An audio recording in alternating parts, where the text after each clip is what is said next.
years is... we don't do a damn thing to stop any of this. We keep shrugging our shoulders. What is the world like in 5 years and specifically in America? The United States would be a white Christian nationalist theocracy ruled by white Christian nationalist men. It would be some other dictator besides the one we currently have. But that man would be the personification of God on earth to this crowd and would be revered as such, which we already see. That's already happening, but it would be required of everyone in 5 years versus, just making fun of people who worship golden statues today and, call them crazy. It would be illegal to do that in 5 years. Holding a job, having a bank account, having access to credit, serving in the military, having any position of authority over anyone would be male and white and Christian. And everyone else would be in a hierarchy under that as some kind of serf who is dependent upon the goodwill of whoever's over them to let them have anything. And you would have to fall in line with their requirements and demonstrate compellingly that you do to have their goodwill, to have whatever little something they decide you deserve. It would be a very hierarchical society where they're at the top and everyone else is beneath them, and they're ruling with their interpretation of the Bible, which, the Mormon thing and that dust up is a good example of what that will be like. In 2024, I predicted that these people will be fighting amongst themselves. If they accomplish this control, then they're going to have a holy war about whose version of the truth is what's forced on everyone, because they don't agree. Doug Wilson and Pete Hegseth do not agree with Mike Lee about what that truth is. They do not agree with Mike Johnson about what that truth is. They do not agree with Sam Alito or Kevin Roberts or J.D. Vance about what that truth is.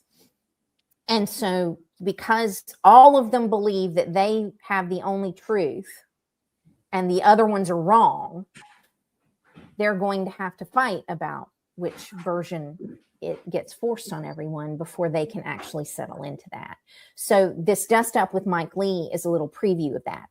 As a Baptist white Christian nationalist growing up in South Carolina, I was taught that Mormons and Jehovah's Witnesses and those kinds of groups were cults. So they were not, you could not even remotely apply the term Christian to them because they were cults that were founded by men, and we needed to shun them.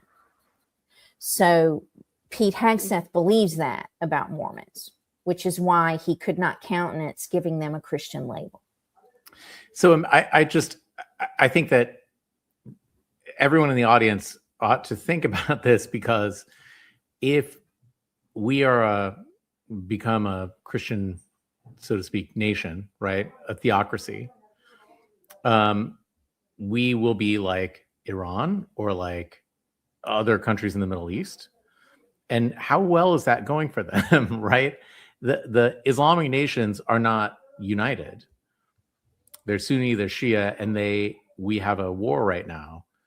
One nation is constantly bombing the others. They're all Muslim, right? This is where we get. It's just not reason or rationality behind any of this. So I go ahead. Another recent version of this would be the Troubles in Northern Ireland, and so and we're seeing some of that break out again this week. So that's another version of this dynamic that you could imagine that's closer than the Middle East. People who look like you and me are participating in that. Yeah. So, if that's the worst case scenario, and we could talk for hours about all of the details of that worst case scenario, and we have, but we won't today. What is the most realistic intervention? What is stopping them before it's too late actually look like, especially for our viewers? In the United States, on the left especially, we have been taught to live and let live, confronting other people for their religious extremism, their religious radicalization, if they're Christian, is something that we've been taught we should not be doing. Mm-hmm. So I think it's important, especially for professing Christians in this audience, to look at this and say, this is not what Christianity means to me. This is not what I worship. This is not what the Bible says. This is not what these verses mean. The first line of standing up has to be Christians who reject the snake oil that white Christian nationalism is selling.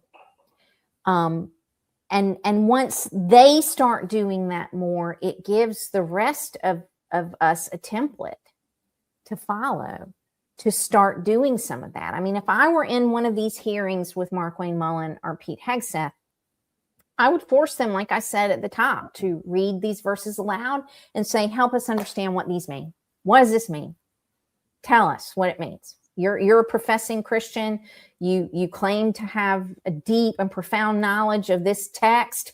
So tell us all what it means and let them explain it.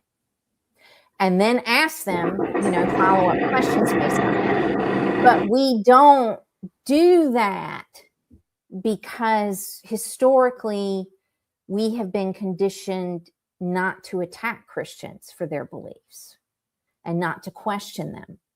Other religious groups, it's fine, but Christians we have always treated as something that we can't push back against. And we have to, and so everybody, and part of my work and part of why I try so hard with my work to be inclusive is because when you come to me to learn about white Christian nationalism, you're not going to get a side of this is what my faith means to me, whatever I believe, doesn't matter. You come to me to learn what they believe and how to push back against them. And it doesn't matter what you believe. I have very devout Christians following my work, and I have very devout atheists following my work, and everything in between, because I try to give people the tools they need to do that pushing back in their own lives and communities. And people even tell me stories about how they do and how it goes. So I know that people are starting to do that.